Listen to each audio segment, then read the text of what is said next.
Google is one of the most powerful tools in the world today. In fact, it's safe to say that Google is how the internet was built. We use Google for everything from research papers to dating profiles. Google has been so prevalent in our everyday lives that we've taken it for granted. But have you ever wondered who created Google? It turns out that the creator of Google was just a normal dude like you and me who had a brilliant idea. In this video, I'll be looking at the origins of Google and how two students built the internet's brain. So what really happened? Well, the story of Google begins with two students named Larry Page and Sergey Brin. Both of these guys were extremely smart. Larry graduated from the University of Michigan with a degree in computer engineering and a minor in computer science, while Serge graduated from the University of Maryland with a bachelor's in computer science. He also earned a master's degree in computer science from Stanford.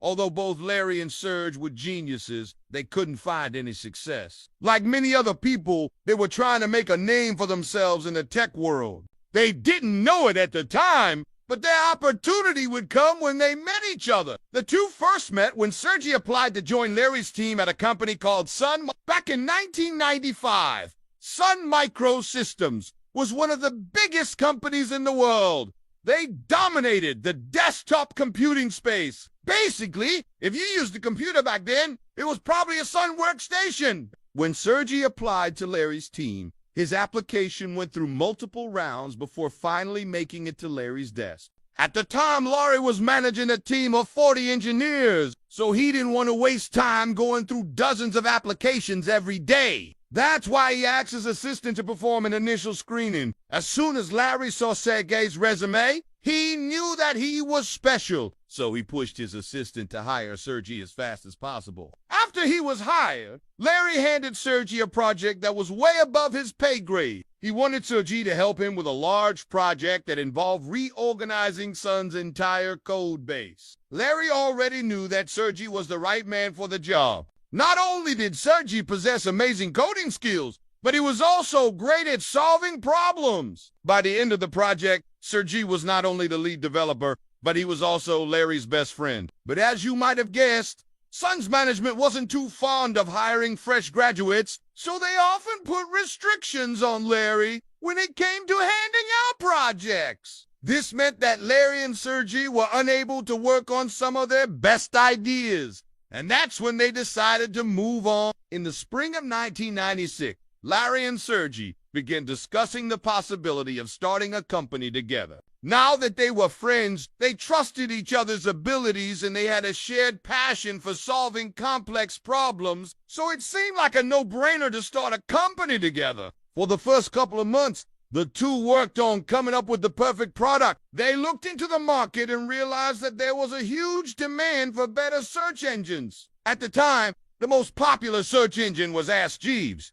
but it was far from perfect. It was extremely slow and it didn't understand context. Most of the results were completely irrelevant to the search term. In fact, a lot of people would turn to online directories to find relevant websites. The problem was that these directories were extremely hard to update. If something changed or if a new website popped up, it would take weeks for the directory to get updated. But if these directories were able to keep up with the latest trends, they would be extremely powerful. That's because the average person wouldn't know where to look for certain websites. And that's where search engines came into play. Search engines could automatically go through all the websites on the internet and categorize them based on relevance. So instead of having to manually sift through dozens of websites, users could simply type in a keyword and boom, they would get a list of relevant websites. Although this idea was brilliant, it was also incredibly hard to execute. There was so much data to go through. Plus, the infrastructure didn't exist to support such a system. Nonetheless,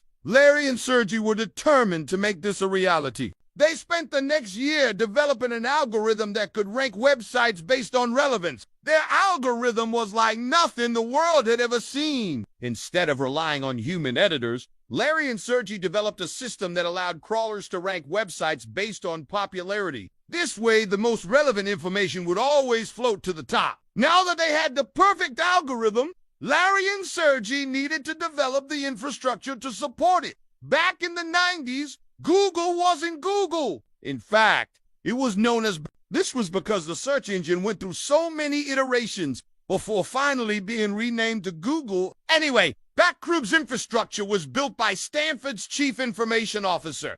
This guy was a computer genius. He had actually invented the world's first web server, so he was more than capable of handling Larry and Sergey's requests. With the help of this guru, Backrub was finally able to index the entire internet. Now that they had the world's most powerful search engine, Larry and Sergey needed a name. As you might have guessed, the word Google isn't some fancy Latin word that means search. In fact, it comes from a comical mispronunciation of the word Google. A Google is the mathematical term for 1 followed by 100 zeros. Just like the word Google, a Google represents infinite amounts of data. Keep in mind that Google wasn't the only search engine working towards infinite indexing. There were plenty of other competitors in the game. Yahoo, for example, had over 50 million unique visitors per month. Compared to this, Google only had around 10,000 unique visitors per month. But the quality of Google's results was far superior. This made Google the go-to source for research. As Google started gaining traction,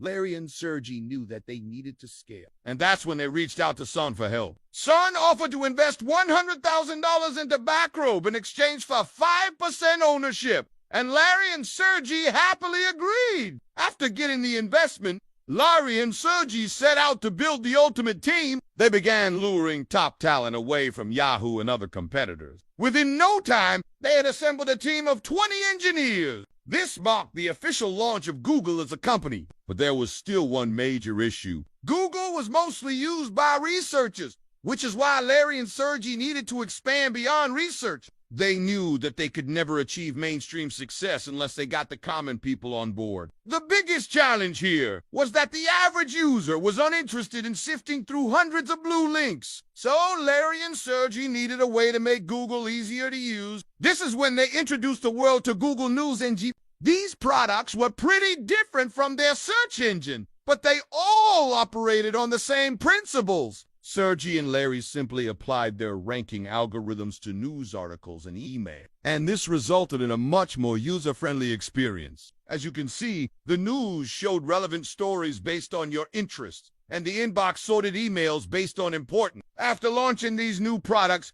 Google's user count exploded to over 1 million. All of a sudden, everyone was talking about Google. Larry and Sergey knew that they had entered the big leagues in that S when they decided, go for IPO.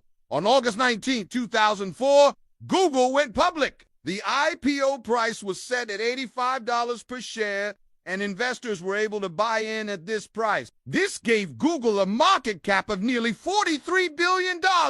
At the time, this was the largest IPO since the launch of Amazon. With all this money flowing in, Google went on a shopping spree. Over the next few years, they purchased over 40 companies, but the majority of these purchases were small companies that specialized in different areas of search. For example, there was a company called Daija News that specialized in news group search. Then there was another company called Keen, which specialized in search for shopping and local businesses. By acquiring these companies, Google was able to grow their market share exponentially. As we've covered, Google literally owns the internet. They have their fingers in every bar, whether it be search, news, maps, email, photos, cloud storage, or software. Nowadays, Google makes most of their money through advertising. But that's a story for another day. In the meantime, do you use Google every day? Comment that down below. Also, drop a like if you want to see more videos like this. But until then,